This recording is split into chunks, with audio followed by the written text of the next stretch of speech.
Hola, muy buenas. Os damos la bienvenida a Radio Aleris, tu podcast de alimentación.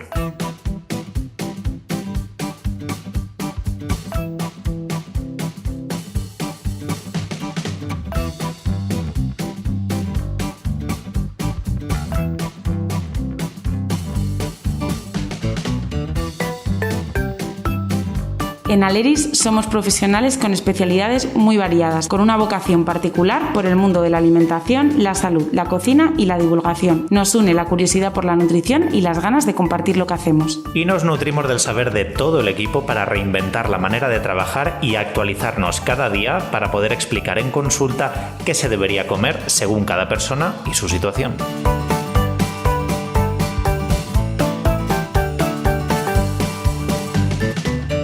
La dieta libre de gluten se está comenzando a utilizar en situaciones distintas en la enfermedad celíaca hasta el punto de que hemos llegado a decir que estaba hasta de moda. Aunque no siempre esta moda tiene sentido para muchas cosas, pero otras parece ser que sí. El gluten es bueno, el gluten es malo, aumenta no sé qué del intestino, te agujerea no sé qué forma. Pues hay muchas preguntas que vamos a resolver con Beatriz Cerdán, compañera de Aleris Madrid. Buenas, Bea, ¿qué tal? Hola, pues nada, encantada de estar aquí para ir resolviendo dudas sobre el gluten. ¿Hoy has comido pan? Pues no, he comido quinoa.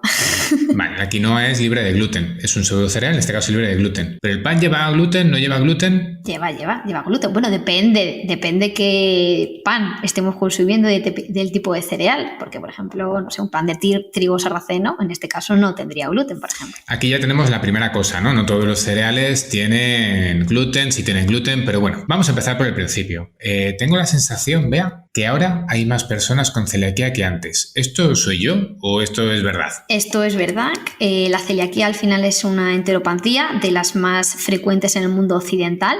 La verdad que la prevalencia cada vez está aumentando. No se sabe todavía muy bien realmente el porqué de este aumento, pero sí que más o menos la prevalencia es de 1 a 100 a 200 nacidos dependiendo también del tipo de país, obviamente va variando, pero sí que realmente hay mucho infradiagnóstico. O sea, realmente en este mundo occidental, pues quizás no por también el tipo de alimentación que vamos teniendo, ¿no? O quizás el tema de ultraprocesados, el exceso, ¿no?, de este tipo de productos que pueden tener el exceso de gluten, pero realmente sí que es una patología que hay mucho también infradiagnóstico, ¿no? Como digo, a veces yo creo que nos adaptamos a un umbral de síntomas que, no pasa nada, ¿no? Y también es importante cuando hay algún problema acudir al médico para encontrar un buen diagnóstico. Totalmente, y tengo también la sensación de que está infradiagnosticado y que en muchas ocasiones cuando viene un paciente a consulta que tiene un cuadro de sintomatología que entonces dices, ¿y tienes psoriasis? Sí, tengo la espalda llena. ¿Y los codos qué tal? Fatal.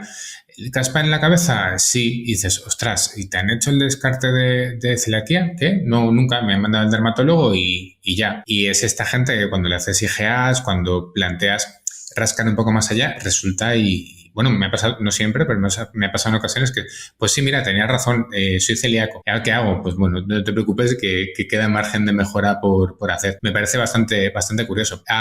Imagina que te viene una persona a consulta que sí, que dice, pues mira, me acaban de diagnosticar, a mi cría, me acaban de diagnosticar celiaquía. ¿Qué es una dieta sin gluten? Al final, cuando tenemos una celiaquía, muchas veces se dice intolerancia al gluten. No, esto totalmente es erróneo. Cuando estamos hablando de una celiaquía, al final es una enfermedad autoinmune, ¿no? Lo que estamos hablando de que muchas veces vamos descubriendo la patología también asociada a otras enfermedades, ¿no? Por ejemplo, también asociada pues, a patologías autoinmunes como, por ejemplo, la tiroiditis de Hashimoto, y vamos ahí sacando del hilo, pero muchas veces está mal enfocado, ¿no? Es decir, la gente incluso cuando tiene celiaquía, no, soy intolerante al gluten, ¿no? Y al final el entender realmente el fundamento de la patología creo que es fundamental y sobre todo explicar al paciente qué es lo que le está ocurriendo, ¿no?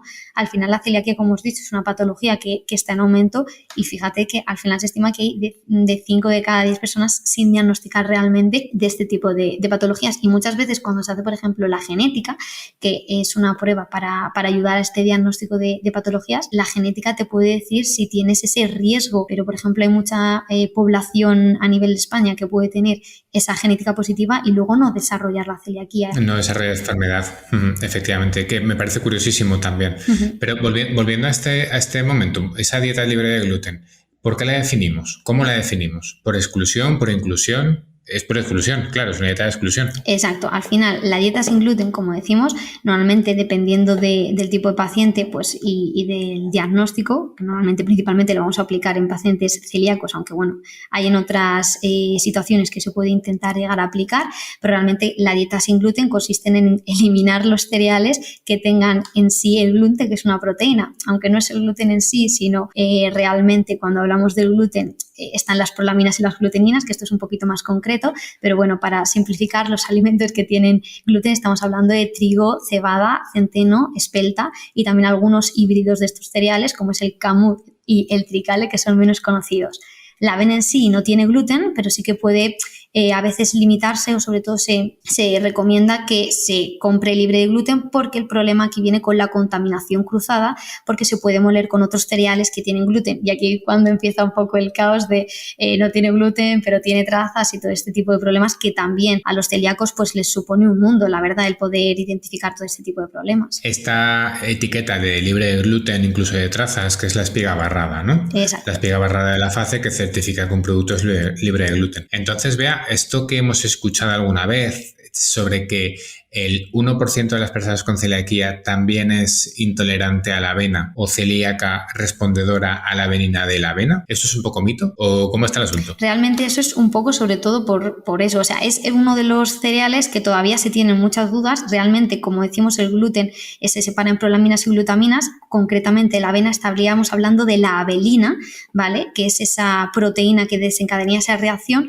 pero como digo, principalmente es porque se suele moler con otros cereales y suele estar contaminada. Por eso se indica que la avena sea libre de gluten, pero los celíacos en sí pueden tomar avena. Sí que es verdad que en el diagnóstico se recomienda que la avena la tomen a partir del año, o sea, estar un año sin avena y a partir del año ya la pueden introducir un poco por precaución. Pero normalmente es por este motivo de la contaminación. Genial. Fíjate que la contaminación también nos lleva a hablar de hasta las especias. Hay que prestar atención en cualquier tipo de traza, por eso viene muy bien esta espiga barrada que planteamos de la FACE. Me he encontrado con plantear un libre consumo de laurel o un libre consumo de curry y que claro me digan, ya, pero es que ten en cuenta que el curry es como, no, claro, yo asumo que el curry como tal en su composición no tiene gluten, pero quizá por hacerse la misma fábrica que algo que sí que lleva gluten, existe esa traza o esa contaminación cruzada del producto.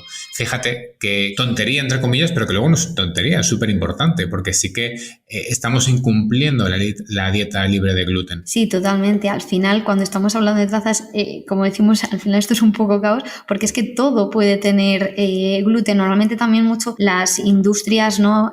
También por tener un poquito de precaución, si en la misma fábrica, como comentas, tienen gluten, pues tenemos que evitar que exista ese riesgo, ¿no? Entonces, normalmente muchos productos siempre ponen trazas de gluten. ¿Qué pasa? Que en la celiaquía no hay medias tintas, es decir, tienes que quitar el gluten sí o sí, porque aunque sean cantidades pequeñitas, que muchas veces en consulta, bueno, y si un día tomo un poquito de gluten, un poquito de pan, que lo hace mi abuela, que...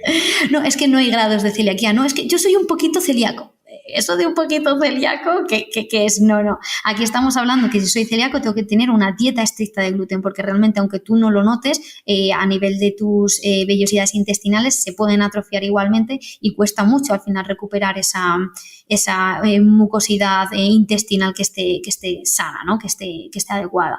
Entonces es muy importante, aquí tenemos el problema, ¿no? Que todo tiene que estar certificado sin gluten, las especias, en millones de productos, obviamente cuanto más productos ultraprocesados, pues mayor riesgo de producto de tener gluten va a estar ahí. También aquí me gustaría llegar un poco al principio del diagnóstico es difícil porque quizás tampoco tenemos una dieta controlada o quizás no es tan saludable como nos gustaría, pero cuando empezamos un poco a entrar en el mundo del gluten, al final los productos sin etiqueta, quiero decir, una pera es una pera, ¿vale? No tiene etiqueta y ahí vamos a estar 100% seguros porque son los productos que se llaman genéricos. En esos productos no va a haber ninguna duda de que no va a haber ningún problema de que tenga gluten, ¿no? Entonces, al principio puede ser difícil también el tipo de alimentación que estés llevando, pero luego poco a poco, cuando vayas teniendo claro esos grupos, ¿no? De permitidos o genéricos o que pueden tener gluten, pues al final se va suavizando la cosa. Al principio es un mundo, de verdad, pero cuando lo vas entendiendo se suaviza mucho.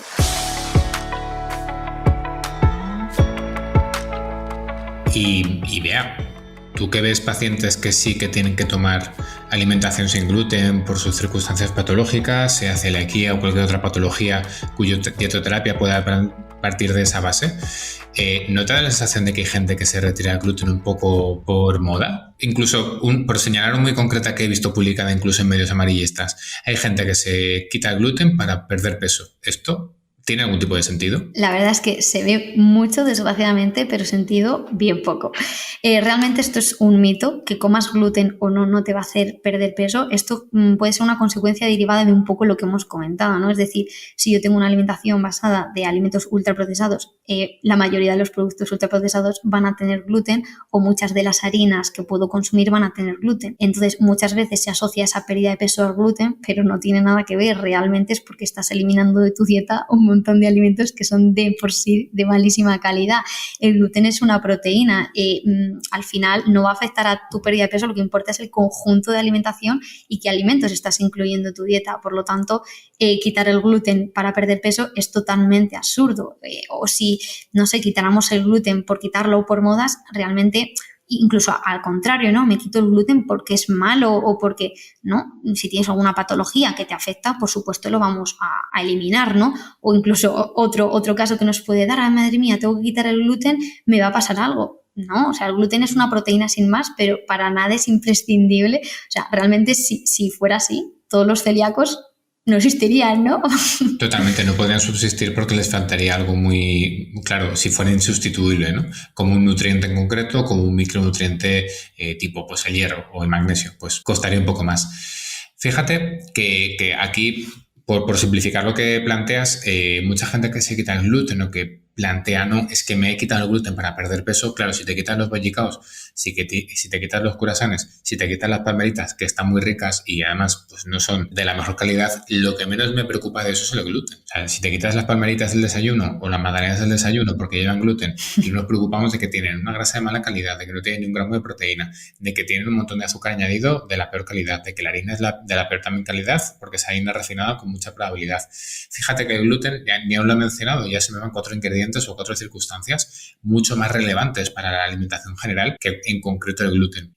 Sin embargo, te habrá pasado que hay gente que viene a consulta sin gluten, que se encuentra mejor sin gluten y que además ese gluten se lo ha quitado otro profesional sanitario. En concreto, fisioterapia, hola, dejad de quitar el gluten because yes, un poco porque sí.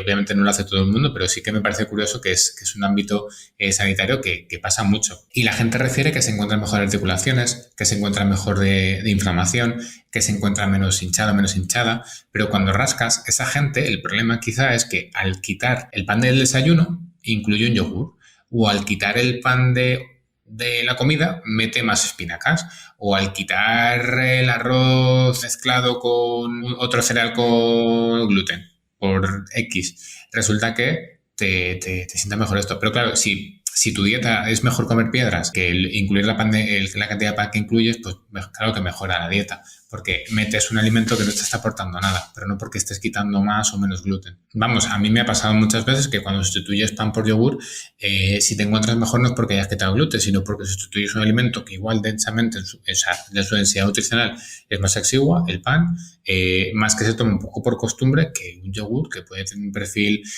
proteico, de grasa, de muchísimo mejor calidad. Vamos, lo que decimos siempre, comer un poco mejor. Vamos a abrir el melón.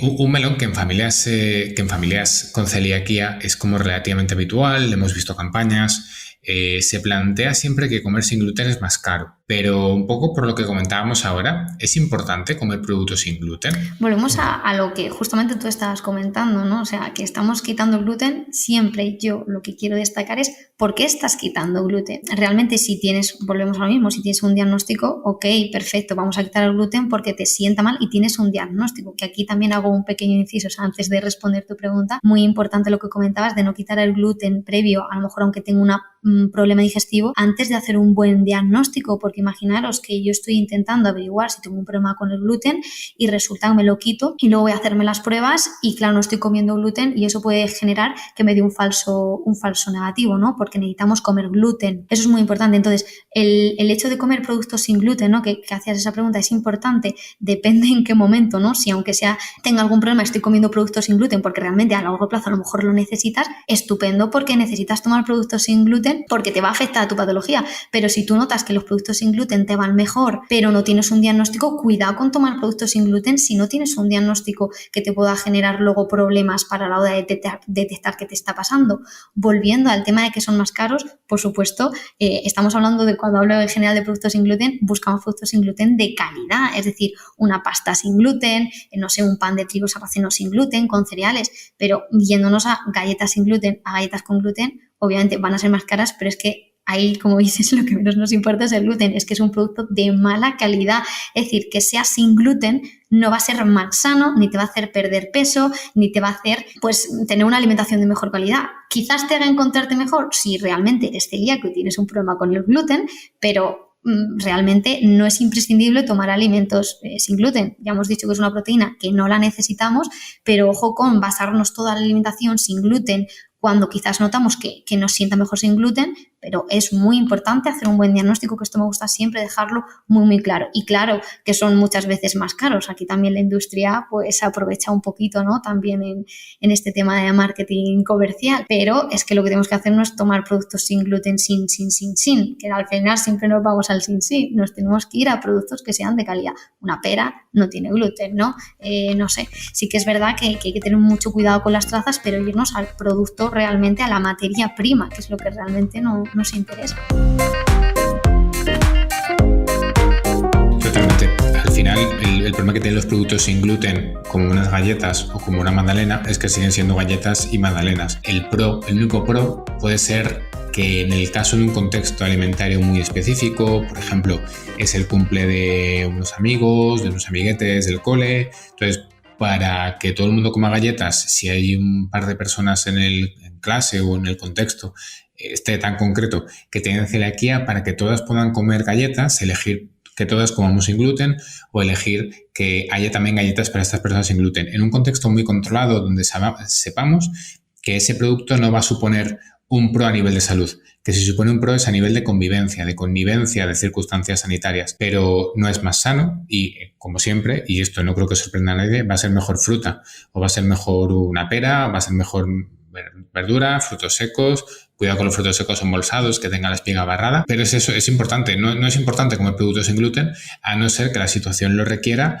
por un momento muy concreto, pero no hay que basar la dieta de una persona con celiaquía en productos sin gluten, porque el pan es tan necesario como innecesario, los espaguetis son tan necesarios como innecesarios, etcétera, etcétera, etcétera. No tiene que ser la base de la alimentación, como sí que se nos ha educado en muchas ocasiones, especialmente en la carrera, ¿no? La pirámide, la famosísima pirámide, que basaba en mucho consumo de grupos de cereales, ahora sabemos que quizá no es tan relevante. Entonces, ¿comer sin gluten es más caro? Puede que elegir productos sin gluten, que por definición van a llevar gluten, galletas, magdalenas, sí que sea más caro, pero quizá no es tan importante basar la alimentación en esto. Por tanto, por mucho que un producto sin gluten sea más caro, pues compra manzanas, dale a los chavales de comer manzanas y ya está. Y win-win. Y haces una pauta inclusiva sin recurrir a productos con o sin gluten. Pero en el caso de que vayas a montar una fiesta y haya productos con gluten, ten cuidado con si hay personas que no toleran gluten, que no pueden consumir gluten por cualquier circunstancia, vaya. Claro, al final se trata de hacerte un poco la vida más fácil. Es decir, si alguna excepción por lo que sea estás fuera de casa y mira, no te queda otra, pues sabes que un amigo, un familiar, pues oye, mira, pues no está mal que, o sea, quiero decir, la industria aquí también ha hecho su papel, que benditos los productos sin gluten para gente que los necesita. O sea,